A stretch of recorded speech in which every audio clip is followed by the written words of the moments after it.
করেছে। আজকের মানুষ এই আমি মালদা থেকে এখান পর্যন্ত এলাম, রাস্তাঘাট সত্যি আগে থেকে অনেক ভালো হয়ে গেছে। আজকে মানুষকে এটা বলতে হবে নাকি আমাদের সরকার গত 7 বছর ধরে কি কি করেছে। তবু যদি সরকারের যদি কিছু কথা বলি তাহলে আপনাকে এটাই বলবো যে গত 7 বছর ধরে আমাদের সরকার রাজ্যে এসছে আপনাদের ভালোবাসা, আপনাদের আশীর্বাদের মাধ্যমে।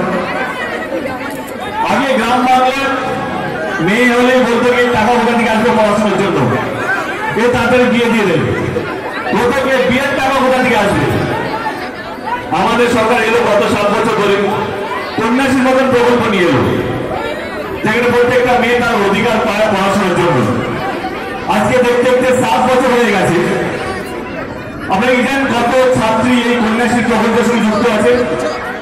7 বছরে 60 লক্ষের চেয়ে বেশি ছাত্রী এই কন্যাশ্রী প্রকল্পের মধ্যে যুক্ত আছে। আমি প্রথমে বললাম কাউকে ছোট বড় করবো না, কেন্দ্র সরকারের এরকম একটা প্রকল্প নিয়ে এসছে, বেটি বাঁচাও বেটি পড়াও, শুভেচ্ছা জানাই, ভালো প্রকল্প।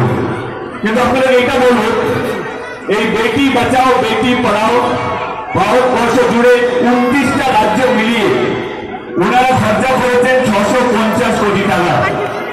আর যেখানে আমাদের সরকার গত 7 বছর ধরে কন্যাশ্রী প্রকল্পের মধ্যে একই রকমের প্রকল্প, কিন্তু হ্যাঁ এই কন্যাশ্রী প্রকল্পের মধ্যে 7,000 কোটি টাকা খরচা করেছে। যেখানে বাংলা প্রত্যেকটা মেয়ের পাশে দাঁড়িয়ে আছে আমাদের মুখ্যমন্ত্রী, আমাদের প্রত্যেকটা মেয়ের কাছে তার জন্য শিক্ষার অধিকারটা যেন পায় সেটা দেখছে।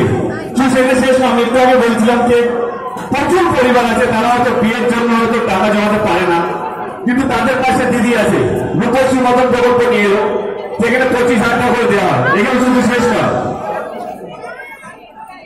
অনেক স্কুল আছে গ্রাম বাংলায় যেখানে অনেকটাই দূর, এই গরমে পায়ে হেঁটে আমাদের স্কুল যেতে হতো। সবুজ সাথী মতন প্রকল্প নিয়ে এলো আমাদের সরকার, যেখানে প্রত্যেকটা ছাত্র ছাত্রীকে একটা করে সাইকেল দেওয়া হয়। 7 বছর হয়ে গেছে, 1 কোটির চেয়ে বেশি সাইকেল এই সবুজ সাথী প্রকল্পের মধ্যে ছাত্র ছাত্রীদেরকে দেওয়া হয়। এটা কিন্তু আমাদের সরকার করতে পেরেছে, ভারতবর্ষে অন্য কোনো সরকার নেই যে এই প্রকল্পটা করেছে। হসপিটাল আমাদের রাজ্যে আমাদের সরকার আসার পর থেকে 42টা সুপার স্পেশালিটি হসপিটাল হয়েছে, যেটা অন্য কোনো রাজ্যে এতগুলো হসপিটাল নেই।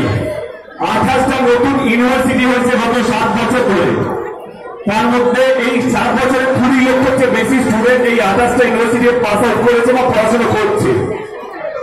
বন্দির সময় কেন্দ্র সরকারের শুধু বন্দির সময় গত পুরো দেশ জুড়ে 2 কোটির চেয়ে বেশি চাকরি চলে গেছে, আর 120 জন